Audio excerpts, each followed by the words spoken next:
Olá, gente, tudo bem com vocês? E mais um programa, na verdade, o nosso programa que vai encerrar essa terceira temporada de sucesso.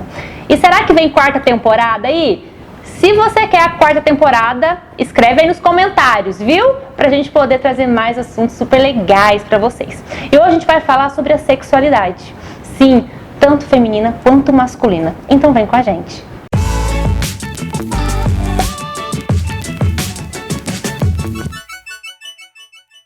Doutora Elaine, primeiro, um prazer ter você aqui, a gente conversar sobre isso.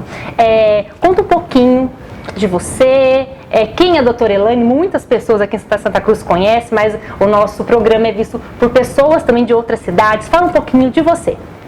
Oi, Laís, é um prazer também estar aqui com vocês. Aceitei esse convite e acho que é um tema que vai abranger muitas dúvidas, né, que Sim. no consultório a gente tem no dia a dia, é a maior queixa que as mulheres têm, né? Eu sou ginecologista obstetra, fiz 2 anos de pós-graduação em sexualidade, minha professora foi a Carmita Ábido, que é sexóloga, hoje é presidente da Sociedade de Psiquiatria do Brasil. E aí eu achava que assim, que acrescentar, né, fazer sexualidade acrescentaria muito no meu consultório, porque as mulheres têm uma dificuldade às vezes de falar sobre isso, e nós médicos também gisnecologista às vezes não abrangemos tão profundamente aquela queixa que a mulher tem, que muitas vezes não fala, ou por falta de oportunidade, ou por medo mesmo de entrar num assunto, que é um assunto que mistura muita coisa, profundamente você tem que conhecer o paciente, você tem que ir até achar onde é que isso tá, e mexe com muitas crenças ali, né? Do paciente, muitas coisas. E uma consulta demorada também, né? Sim. Porque não é só pincelar e falar, já que você vai adentrar no assunto, investigar de verdade a causa e trazer, e aflora às vezes muitas emoções, conflitos, e traz às vezes até um conflito pessoal e até mesmo... É praticamente uma terapia ali, né?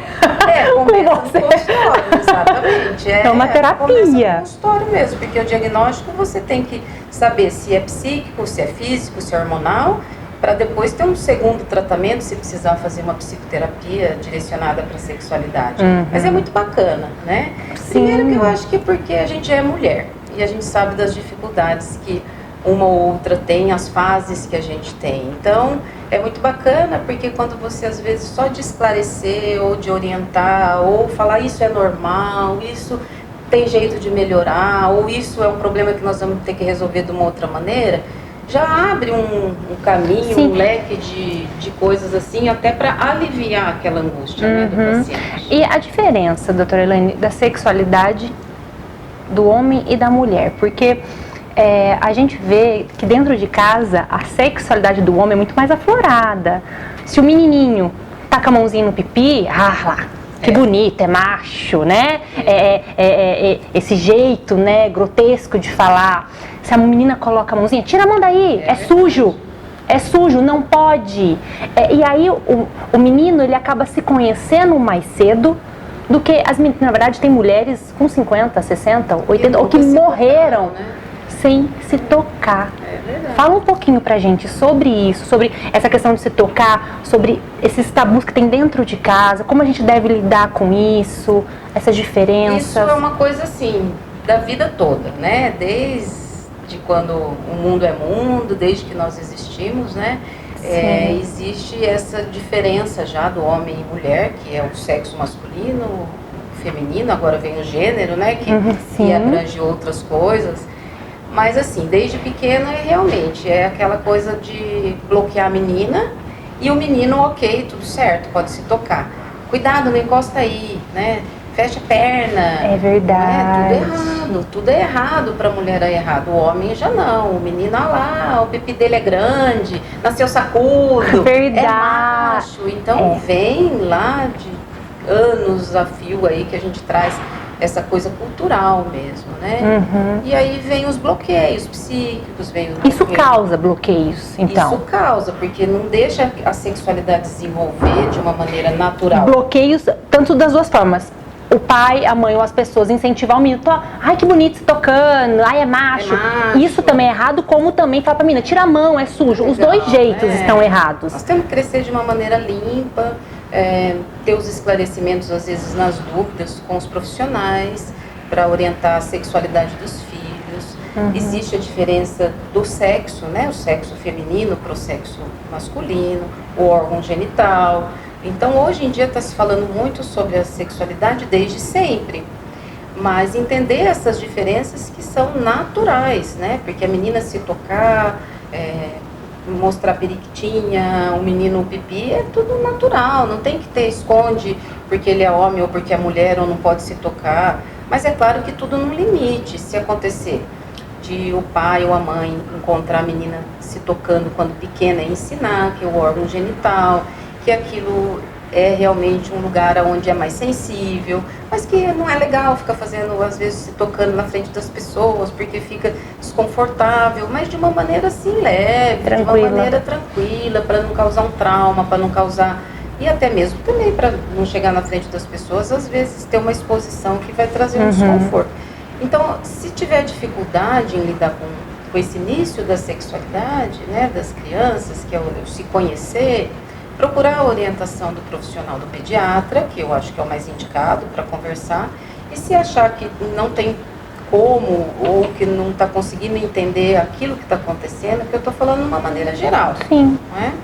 Se achar que não tem como resolver aquela determinada situação, às vezes uma psicóloga infantil que possa orientá-la, mas não precisa esconder, não precisa ter vergonha, não precisa comentar entre a família, não é? Para virar aquele comentário desnecessário daquilo que é uma coisa tão natural que aconteça quando se descobre o próprio corpo, não é? Trazer isso de uma maneira natural. Essa questão da masturbação, né? Então, realmente, no seu consultório você vê que as mulheres realmente, a maioria não se tocam. Como que você sente ali no escritório? Ainda é um tabu muito grande? Ainda é um tabu grande, porque justamente, às vezes, a gente não entra nesse assunto. Não é? Você só vai entrar nesse assunto se a paciente permitir. Né? E então a pergunta, eu sempre pergunto, e aí, tá tudo bem? Tá tudo bem no sexo? Tudo bem com o namorado? Tá gostoso, né? E aí você chega no orgasmo, tá tendo alguma dificuldade? Eu sempre faço um questionamento. E muitas abrangem logo, eu consigo abranger na primeira consulta, outras não consigo na primeira, mas depois, com a confiança, acaba voltando e a gente acaba falando muito sobre, desenvolvendo isso se for um problema dela. Porque aquilo que não incomoda a pessoa não é um problema, não tem que ser tratado. Concordo. Aquilo para mim não é um problema. Então não sou eu quem vai dizer o que é legal ou não. Sim. É a paciente que vai se queixar o que está incomodando, o que está lhe trazendo sofrimento.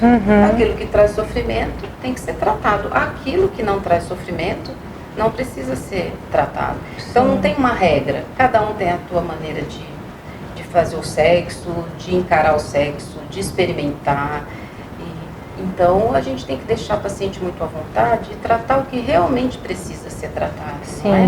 Não existe uma regra, tem que ser assim, a família tem que fazer dessa maneira, mas tem que abrir para que as mulheres se conheçam, que se permitam, que coloquem um espelho para conhecer seu próprio corpo, que isso não é errado. E aí, acho que às vezes eu tenho que entrar até para começar uma orientação aos pais, a mãe principalmente, quando acompanha a filha na consulta. E eu consigo, às vezes, direcionar quando aquilo eu percebo que está bloqueado. E muitas vezes não precisa tratar a mãe, trata a filha, que dá tempo, tudo dá tempo, não é? Sim. Desde que tem essa abertura, a gente dá tempo de ajudar. De ajudar, de reverter ali. Exato. E aí, a gente entra na questão, você falou aí, né, dos tabus, da questão de se conhecer. E outra coisa que é muito se falada, e às vezes muitos homens não entendem, e você vai me falar se realmente isso acontece, quando a mulher, então, ela engravida e ela tem o bebezinho dela, e essa mulher, e dali, às vezes, um homem ali que não tem tanto conhecimento, alguma coisa assim, acabou a quarentena, ele já quer uma relação, e essa mulher ainda ela não está preparada. E essa mulher fala, eu não estou ainda sentindo vontade. Por exemplo, eu tenho uma conhecida minha que ela demorou 8 meses para sentir algo. Ela não gostava que o marido tocasse nos seios dela, porque os seios era do filho que ela amamentava. Então eu queria que você falasse um pouquinho sobre e por que a primeira vez após ganhar bebê, eu não sei se isso acontece no parto normal, mas na cesárea, a gente fica muito seca e dói muito você voltar a ter relação. Sim. Dói demais, primeira, segunda, terceira, quarta vez que começa a ficar mais à vontade, mais gostoso. Fala um pouquinho pra gente se o homem ele tem que entender a mulher, se isso realmente acontece, a libido cai, o porquê. Olha, deixa eu te falar, vou começar lá atrás, vou começar da gravidez. Tá. Vamos falar assim, a gravidez é uma fase onde a mulher, quando se prepara ou quando aquela gravidez é aceita, é uma fase que não altera em nada a libido, a não ser que o medo que ela tenha ou que o parceiro tenha vá prejudicar durante a relação. Tá. Então ela com o seu próprio corpo, às vezes ela não se sente bonita, não se sente desejada, não se sente à vontade. Começa na gravidez, alterar a sexualidade. Até o meu tema da pós foi isso, eu falei sobre... Olha que legal! Eu falei sobre a sexualidade na gestação, né? E aí estudei bastante e li que, na verdade, não tem alteração hormonal nenhuma que atrapalhe. Na verdade, assim, o estrogênio está aumentado, a testosterona está aumentada, a progesterona está aumentada, inclusive os hormônios do humor da mulher estão alterados, né? Não é mesmo? Então, isso começa lá na gravidez. E a gravidez é um momento, assim, mágico, que a mulher se programa, o pai também participa, não é? E aí, com o decorrer da gestação, é natural que aconteça, que diminua, né, a frequência de relações, até pelo desconforto abdominal, pela posição, porque tem medo de acontecer algum sangramento, ou porque o médico indicou, então já muda a sexualidade aí. Mas calma que tudo melhora. Tá. Aí quando eu falo calma que tudo melhora, vem o bebê. Vem o bebê, calma, não é tudo melhora dali um mês, calma, melhora. Tudo piora. Piora! Que é isso, eu não consigo ter relação, eu não consigo namorar, eu não tenho vontade. Eu falei, calma, que as coisas tudo se acertam. Mas assim, por quê? Porque existe essa alteração hormonal que entra em todas as perguntas que você acabou de me fazer. Por que o puerpério traz essa falta de lubrificação, essa dor à primeira relação? Então, na verdade, não é a dor à primeira relação e nem o parto normal e nem o parto cesáreo. Tá. É que os hormônios estão todos direcionados para a amamentação, para o puerpério. Então, você acabou de passar assim, uma explosão hormonal na gestação. Você estava com os hormônios a 1000, até da felicidade, que é o hormônio do amor, que é a ocitocina, né? Que quando a gente tem aquele nenê, que a gente está muito feliz, aquilo tudo completa. Só o filho já te completa. Você não precisa mais nada. Que aquela coisa mais linda que a gente tem ali, que depende da gente, né? Aquilo é a maior felicidade que nós temos. Então, aquele filho, os hormônios que estão sendo produzidos no pós-parto, né? Que é a ocitocina, que é o hormônio do amor, que é o hormônio da fraternidade, que é o hormônio do carinho. Esse é a ocitocina, é um hormônio que traz, assim, uma felicidade que parece que você vai explodir, que você olha aquilo e você fala, eu acredito que vou morrer de amor.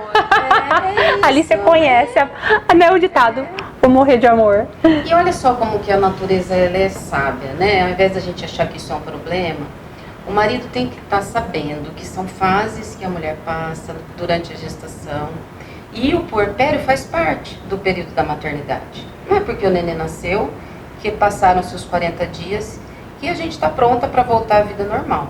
Sim. Na verdade, a vida devia parar para a gente cuidar do filho. Para tudo. Para o mundo. Para o mundo. É isso, a maternidade é isso.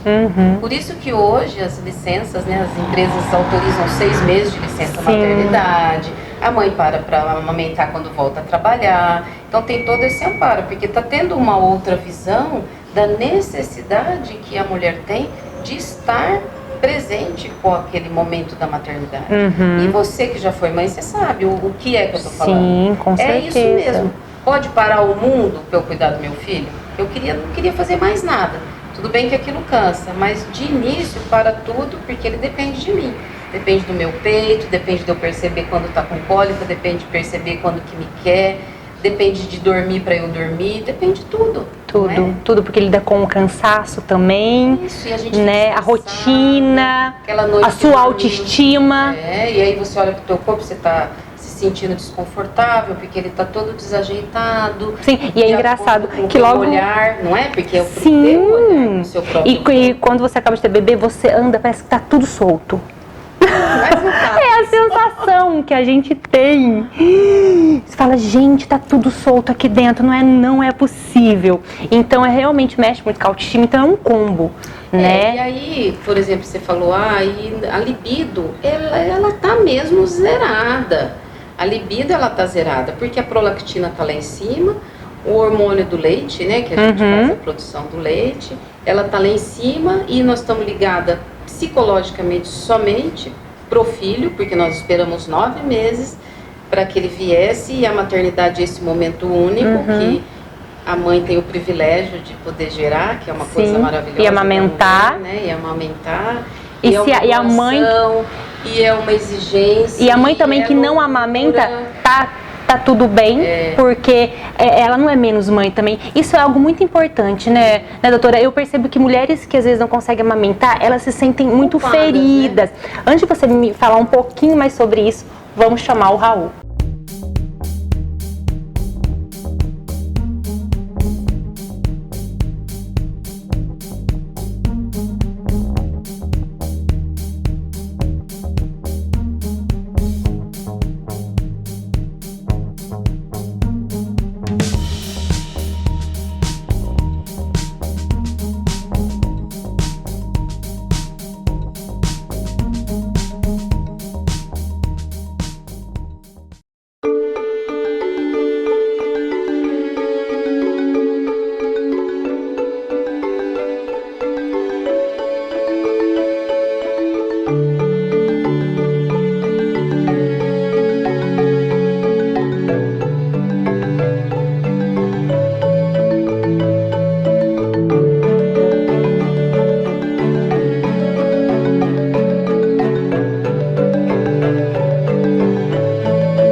E aí, tem mesmo essa culpa, né, das mulheres que não conseguem amamentar?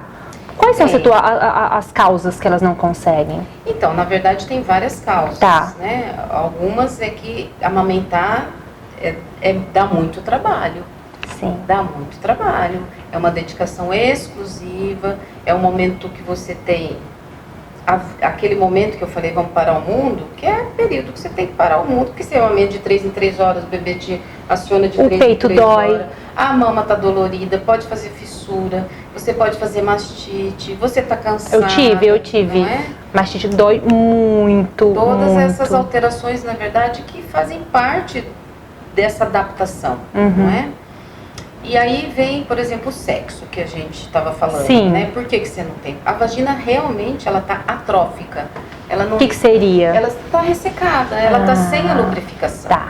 Então isso é uma coisa que nós ginecologistas, nós obstetras no caso, a gente já orienta de imediato. Olha, vai ter dificuldade às vezes no início para iniciar a vida sexual, após os 40 dias do parto, porque a lubrificação está diminuída. Então, indica algumas coisas, um gel à base de água. O marido tem que entender esse momento. O posicionamento do homem nesse momento ele continua, entender. O parto não acabou. Olha que interessante, gente. Não acabou, continua. O porpério, a gestação ainda não acabou, então. Então, teve a gestação, você teve o parto, você tem o porpério, que faz parte da maternidade. Então, esse momento dura quanto? Às vezes 1 ano de pós-parto, às vezes 1 ano. Se a mulher amamenta 6 meses, depois volta à rotina, você já vai interrompendo, mas você ainda está ligada no filho. Não é porque parou de amamentar, porque voltou a trabalhar e porque você voltou à tua vida social, que acabou o momento da maternidade. A maternidade ela ainda existe. É 1 ano pós-parto que a gente fica, você concorda? Totalmente ligada para o filho. Com certeza. Então, você está gestando esse filho aqui fora agora. E você está cuidando dele. Ele já saiu daqui, mas eu estou cuidando dele aqui. A gente fala, não cortou o cordão? Não cortou, e às vezes demora anos. Né? mãe que até hoje não cortou, né? O que o marido tem que entender? O parceiro, não necessariamente o Sim, marido, sim, né? O sim. parceiro. Que isso é temporário, que isso vai fazer parte de um ciclo, tá? O ciclo vai acabar, porque uma hora, daqui a pouco a criança já está na escola, as coisas estão acontecendo. Mas e aí, quanto tempo que isso arrasta? Isso é muito pessoal, não é? Porque tem mulheres, às vezes, que se acomodam e aí olha, não interessante. querem voltar a viver uma vida de casal. E vive para o filho, e bota o filho para dormir durante anos junto, e você não tem mais intimidade. Você acostumou os 9 meses que já estava mais devagar.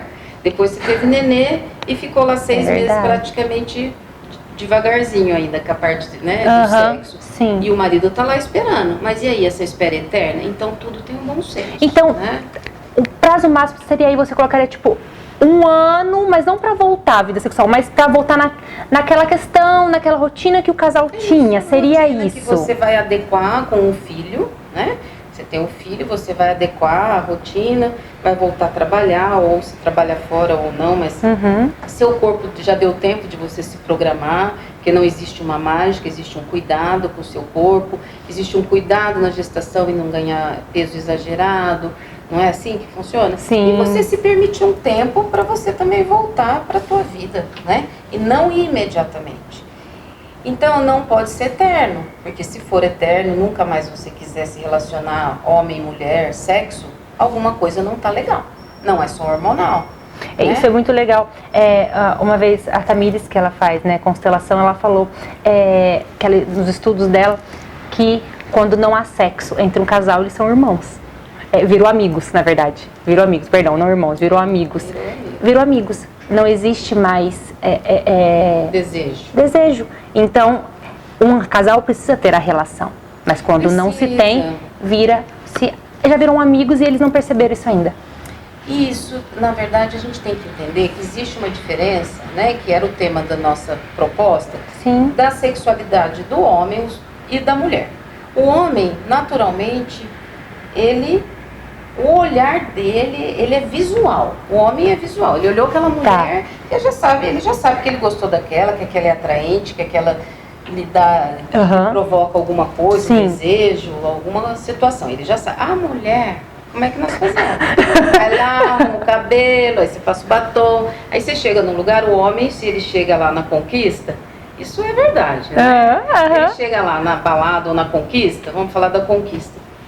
Ele já sabe, aquela é bonita, aquela é gostosa, aquela é interessante, aquela é minha presa. Tá. A mulher já entra, o que ela quer? Seduzir. Não é? O homem é visual, a mulher ela é sedutora.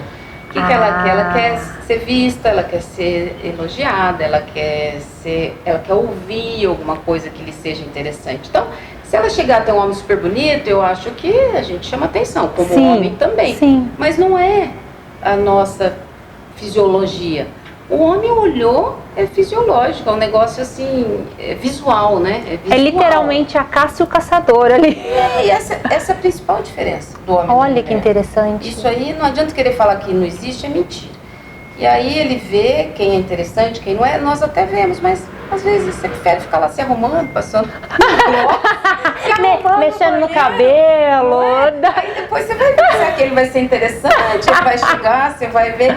Ou quantos eu seduzi, né? Ou quantos eu seduzi. E aí o que é? Essa é a diferença. Isso é legal, Entendi. A natureza do homem e da mulher. Sim. E a outra diferença é os hormônios. Testosterona do homem é testosterona do homem. Não adianta você querer ter igual que nós não vamos ter. Tá. Não é? Então, a diferença é hormonal.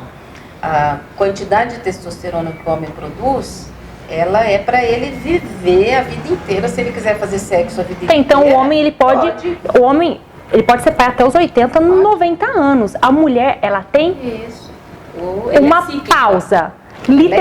Literalmente uma menopausa. Ela tem uma pausa nisso. Eu queria conversar um pouquinho mais sobre a menopausa, porque eu vejo essa parte também, mulheres que eu conheço, tem mulheres que eu conheço que entrou com 40 anos, outras com 50 anos, falam sobre essa questão que não é legal, não fica lubrificada. Então, antes disso, vamos chamar a dica da Prime Beleza Cosméticos. Aqui na Prime, seu dinheiro vale muito. Gente, por menos de R$50 aqui na Prime você compra shampoo, condicionador e máscara. Dá uma olhadinha aí. Come on.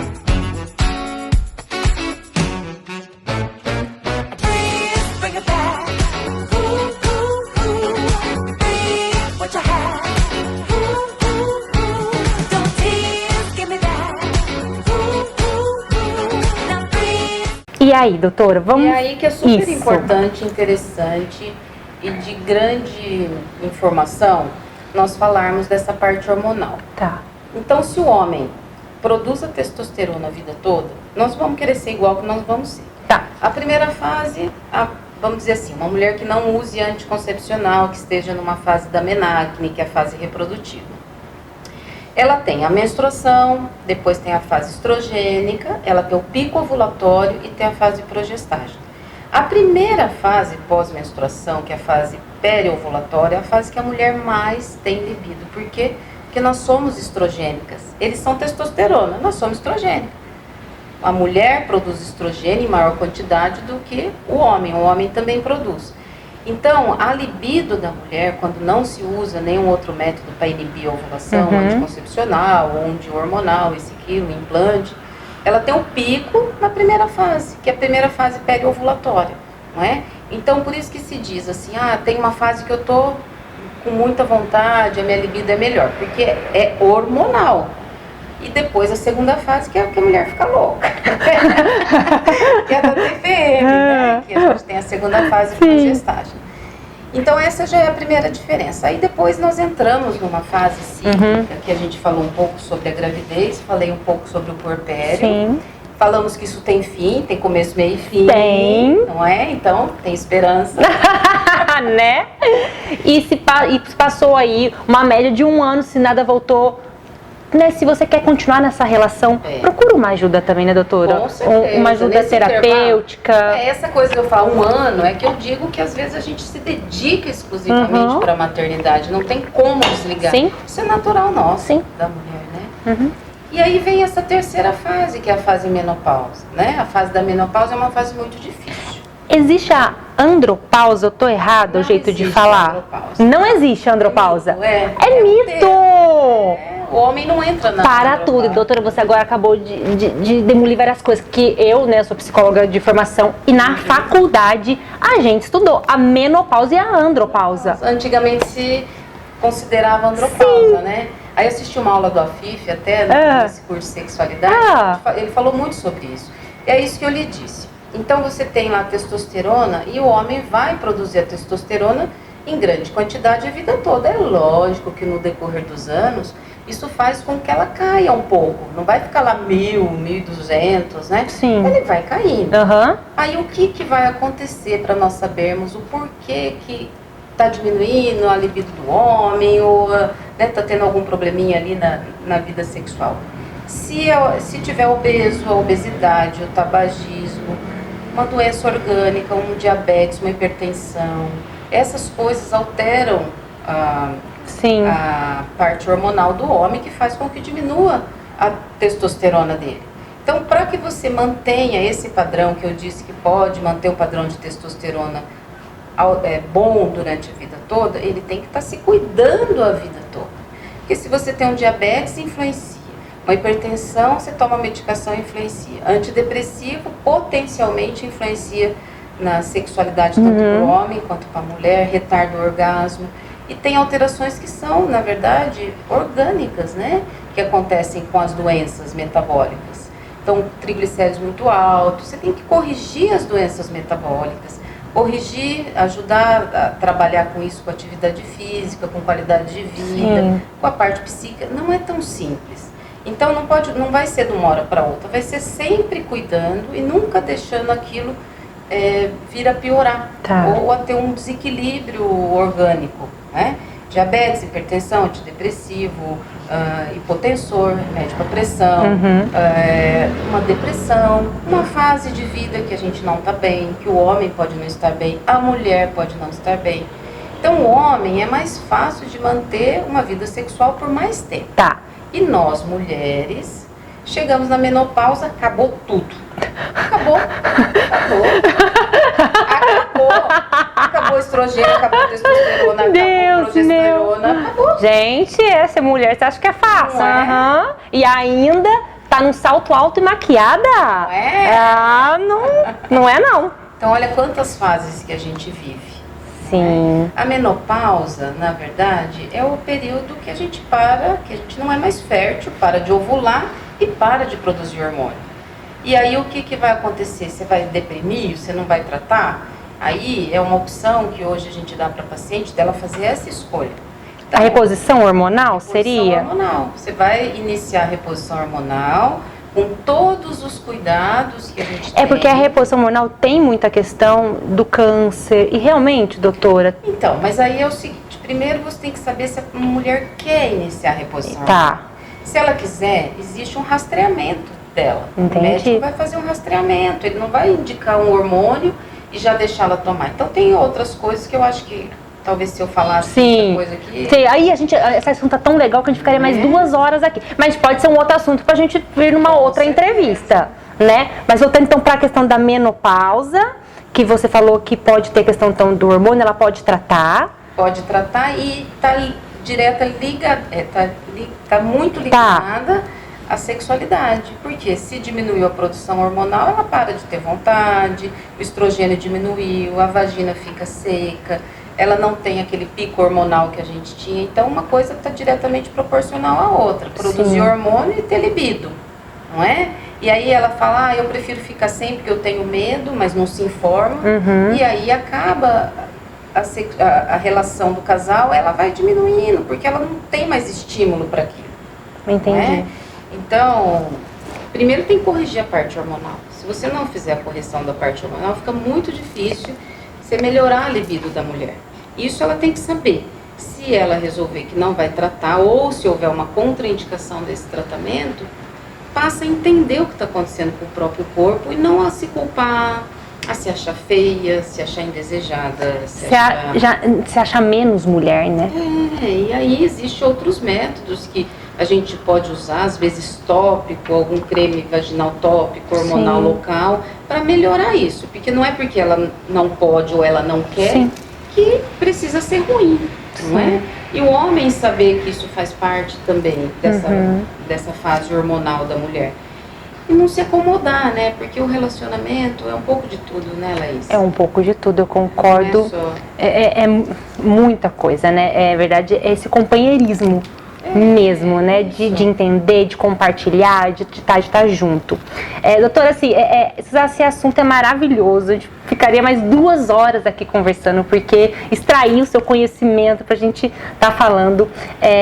Agradeço muito a sua vinda aqui. Com certeza ajudou muitas pessoas de casa a entender um pouquinho mais. Talvez ampliou um pouco mais também a visão desse homem. Né, que é muito importante. A mulher precisa muito do homem ao seu lado. Isso é muito, muito importante. E aí, você quer deixar uma dica para as pessoas, para a gente finalizar essa entrevista deliciosa? Eu acho que a gente tem que viver bem e viver com aquilo que faz bem pra gente. Que não existe uma regra, mas existe o que é bom pra gente, o que é bom pro casal.